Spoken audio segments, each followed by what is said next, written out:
Heya, this is Sydney, and I am here to talk us through it for Saturday, April 19th, 2025. Saturday is Saturn's day. She's got things to do. So some things about Saturday. I think that this day feels mostly good for all extensive purposes. I know that what we're all collectively going through right now is a lot of change, a lot of anxiety, and a lot of turmoil. And I think that Saturday can offer us a bit of a rest, but it is very temporary.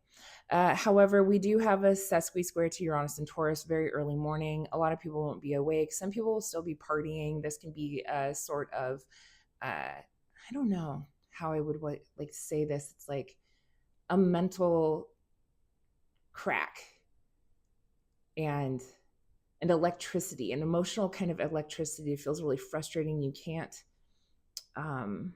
quite settle it in the body. I definitely think that this is a health aspect in the way that it could like create some sort of literal like electricity issue in the body, nervy kind of thing.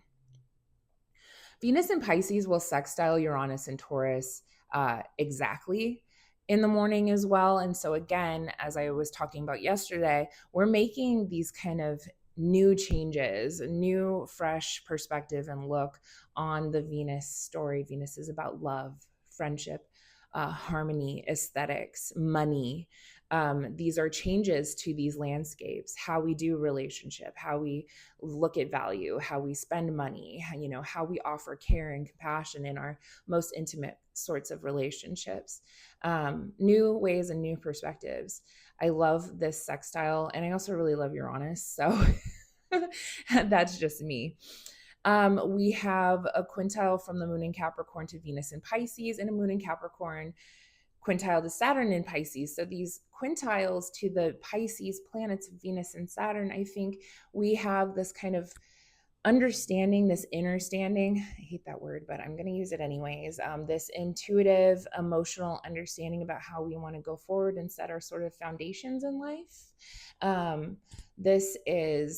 It's almost like being able to set the perfect dinner table. That sounds so strange, but like, exactly where each thing goes and it makes sense to everybody, and it has this perfect little structure and it's beautiful and it feels calm and serene. It's not too complicated. It's not too complex. Anyways, get away from that for a minute.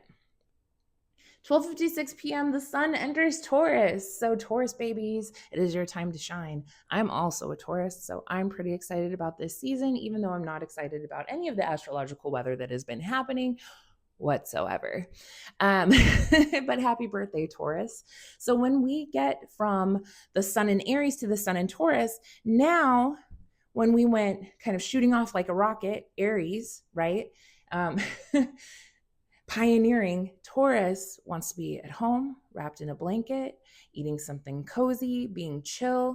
There is,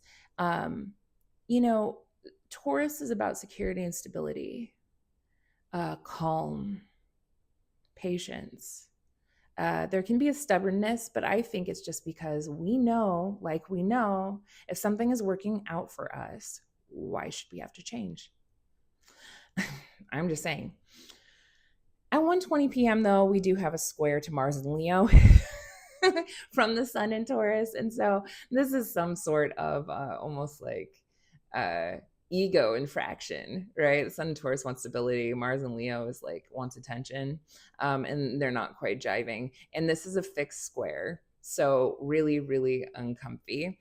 There is a little bit of reception, but it's almost like one side gets its way and the other one really doesn't.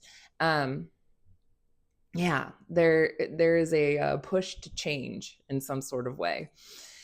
3:33 p.m. we have the moon quintile Mercury in Aries. This is, the ability to really like communicate, vision in a way that is like comfortable, to communicate almost like rapidly, and the ability to make people feel very comfortable, even though you're really shooting from the hip. It's talent. Mars in Leo trine Neptune in Aries at 3:40 p.m. This is kind of a passionate, fiery, fire signs, which means it could be some sort of intuitive thing going on here around like our drives and the ways that we're passionately pulling and pushing forward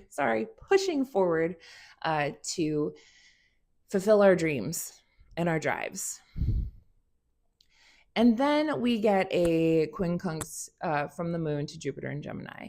And again, it can be a bit of anxiety. So it's almost like we're inspired and we made our plan and we're passionately going forward. And then we're kind of like, oh, did I do too much?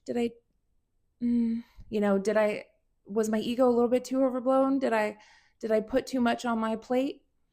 And so there can be a refinement that needs to happen here, a sort of adjustment. So don't be surprised if whatever plans that you have made as, all of this stuff is happening earlier in the day, that some sort of adjustment has to be made around 6 p.m. Pacific Standard Time. And then at 6:53, we have the moon quintile Neptune in Aries. And I love this quintile. I really do think that there is just like a keen sense of intuition and knowing about how we can kind of move forward, an intuitive hit. So I like the quintile. Altogether, I think this day is more pleasant than a lot of the other days. And I'm not just saying that because I'm a Taurus, but I hope that talked you through it. And I will talk to you about tomorrow very soon. Take care.